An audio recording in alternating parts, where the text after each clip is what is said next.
It's almost time for you to sign up for the Blue Ridge Games here on WSLS 10, where you can hike, bike, fish, and go on a scavenger hunt, take pictures, pin it, and compete for prizes. This morning, John Carlin takes us biking in the Blue Ridge Tunnel near Crozet. I'm here today and if you want to participate in the Blue Ridge Games, I'm here in Afton. This is one of the places you can come, go through the tunnel, take a picture, and pin it, and you can win some great prizes. This light is super bright. As I rigged up a light on top of my helmet, I found other people setting out as well.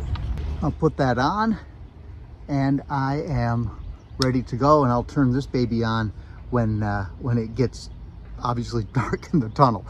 And I'm really curious to see what this is like.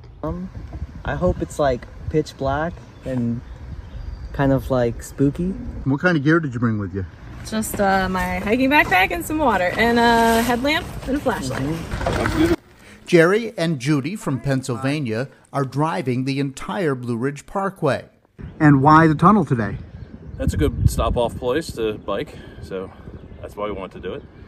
Okay. It's just, there's not like a lot of places you can't take your bike, but here you can, so. We usually do this a couple of times in the summer, especially when family come into town, and it's nice and cool. And Miles told me to look for crawdads. So what is it you're looking for? So there are these crawdads that live in cave water, and occasionally you'll see them if you look into the water on either side of the tunnel.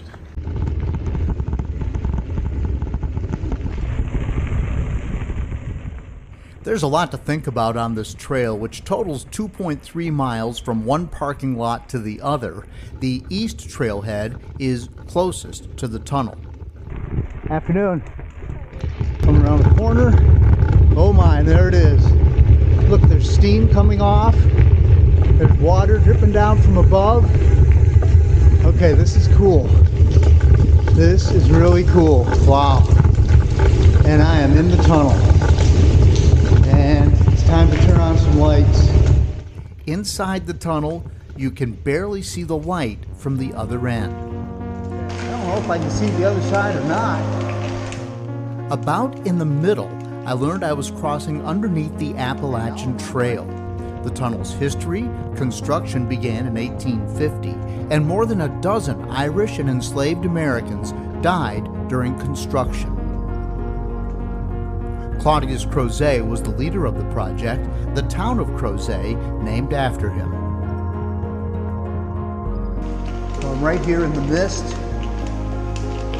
I've gone about 2/3 of the way through the tunnel. The walls are just rock. After nearly a mile underground, you emerge back into the daylight.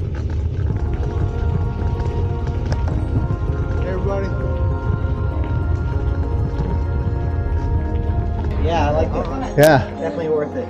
Oh, the entrance is much prettier on this side, isn't it? On the way back, I was determined to see if I could find those crayfish.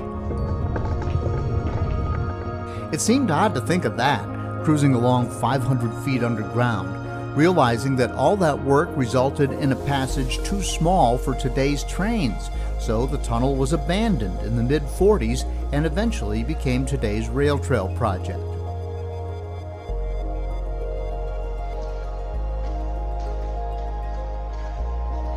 And there, my friends, is in fact a crawdad.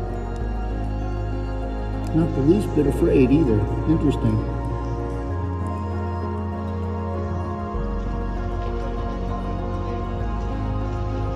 Back out in the daylight, it's about a half a mile back to the parking lot. Out and back for me on the entire trip, just a bit over 3 miles. After you get through the tunnel, just take a selfie and pin it from here at WSLS.com or on the 10 News app. And then you'll be, if you accumulate enough points, you'll be entered for prizes. And it's just a great way to get out and explore, have an adventure. And this is really something that anybody can do on a bike or on foot. We even, of course, saw people pushing strollers. So get out here and enjoy the Blue Ridge Games. And you can find more details about how the Blue Ridge Games works, including registration and possible prizes online right now at WSLS.com.